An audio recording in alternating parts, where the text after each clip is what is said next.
আসসালামু আলাইকুম বন্ধুরা, এই ধরনের বড় বড় বিল্ডিং গুলোর ভিতরে কি পরিমাণ রড দেওয়া হয় দেখেন।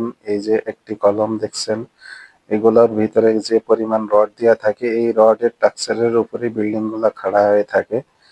আর এই বড় রড গুলা বাঁধার জন্য চায়নারা এক ধরনের একটি গ্যাজেট বের করেছে। সেই গ্যাজেট এইগুলা দিয়ে যদি আপনি টান দেন, সাথে সাথে রড গুলা বাঁধা যায়। খুব সহজেই এইগুলা দিয়ে কাজ করা যায়, হাতের মেহনত খুব কম হয়ে যায়। আর এই স্ট্রাকচার গুলা যখন শাটারিং করে, তখন শাটারিং করার সময় খুবই রিস্কি হয়। দেখেন একটা লোক ঝুলে গেছে। তো বিল্ডিং করার সময় অবশ্যই একজন ইঞ্জিনিয়ারের পরামর্শ নেবেন। একটা ইঞ্জিনিয়ারের পরামর্শ নিয়ে বিল্ডিং না করলে এই ধরনের বিল্ডিং একসময় ভেঙে পড়ে যাবে।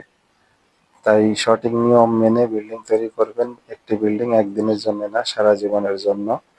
এই ধরনের ভিডিও দেখতে হলে আমাদের চ্যানেলটা অবশ্যই সাবস্ক্রাইব করবেন, লাইক শেয়ার কমেন্ট করবেন। আর এই ধরনের নতুন নতুন ভিডিও দেখতে আমাদের চ্যানেলের সঙ্গেই থাকুন। দেখা হচ্ছে নেক্সট ভিডিওতে।